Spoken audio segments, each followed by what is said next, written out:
like John, he's very unique. In fact, 94% of his material is his own. His gospel is his own. That means there's only 6% overlap between him and other gospels. Some examples would be the crucifixion, the baptism, the multiplication of the loaves and fish, etc. So with the exception of that 6%, John tells 94% a new story. Is this John making up a brand new 94%? Sure hope not. So why does he tell such a different story? Well, bottom line, 3 other guys wrote the other story. I mentioned before, writing was time-consuming, writing was expensive. John knew that Matthew, Mark, and Luke existed. Why tell that story again when you can tell stuff you didn't know about Jesus? The deleted scenes of Jesus, if you will. Plus, John has another agenda, and this agenda is to demonstrate that Jesus is the Word of God. John also does some things differently in terms of at least how he writes the story. For example, John's Gospel actually contains the fewest number of Jesus stories.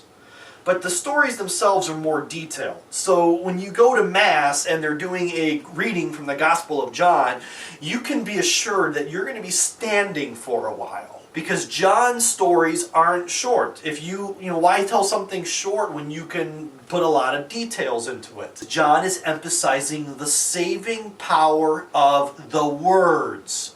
So let's include all the details. Let's not tell a quick little pericope like in the Gospel of Mark, where Jesus is constantly on the go. As a matter of fact, this Jesus just constantly just kind of stands there and talks. There are no cute little parables in John's Gospel. The synoptics told all the good ones. Instead, John gives us discourses. Discourse is a fancy term for sermon. He gives these long discourses to, again, prove the saving power of the Word. John's Gospel contains a lot of symbolism, a lot of poetry, a lot of dualisms. What do I mean by dualisms? More or less contrast.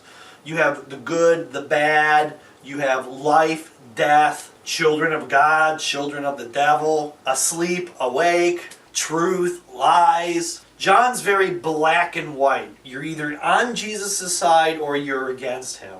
John's Jesus does not perform miracles. Alright, what I mean by that is that John doesn't use the word miracles to describe these supernatural works of Christ. Instead, John uses a Greek word that translates best to signs. And these are signs of Jesus' divinity. John did not want to use the word miracle because miracles were typically associated with street illusionists. If you ever go to a place like Las Vegas or New York City, you constantly have people on sidewalks trying to get tip money from you.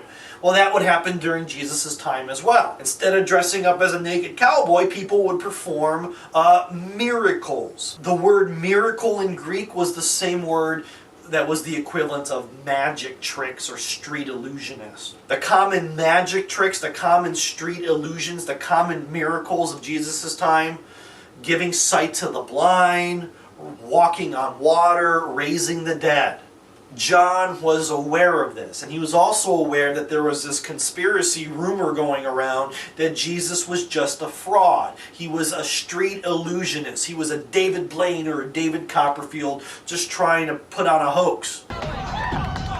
So to help get us away from that imagery of magician and illusion, John uses the word signs. In the same way, God performs signs of his wonders in the Old Testament.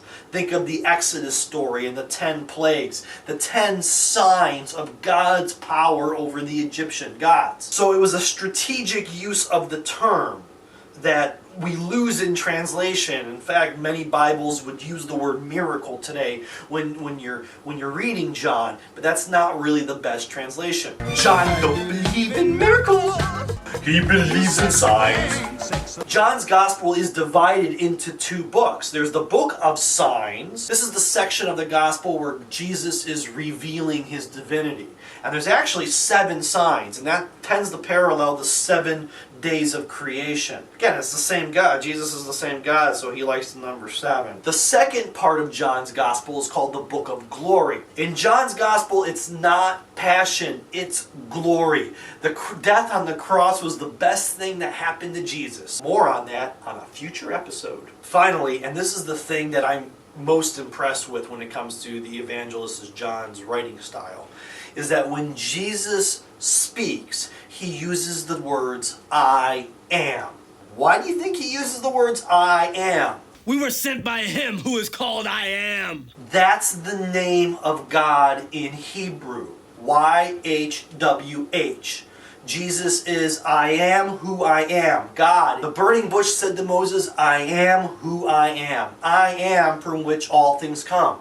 And so when Jesus is referring to himself, when Jesus is giving his discourses in the Gospel of John, he uses the I am statements. John's Jewish audience would have picked up on this. It's very subliminal that throughout Jesus' sermons, he's throwing the name God, God, God, God, God, God, God, God out there. I am the bread of life. I am the resurrection and the life. I am the vine, and you are the branches. I am the way, the truth, and the life. I am the keymaster. I am the gate. Sometimes he flat out refers to himself as, I am God's son. Before there was Abraham, I am. So we just call these the I am statements, and it's John's subliminal way of teaching his reader Jesus is God. I mean, there's no doubt by the end of John's gospel that Jesus is God.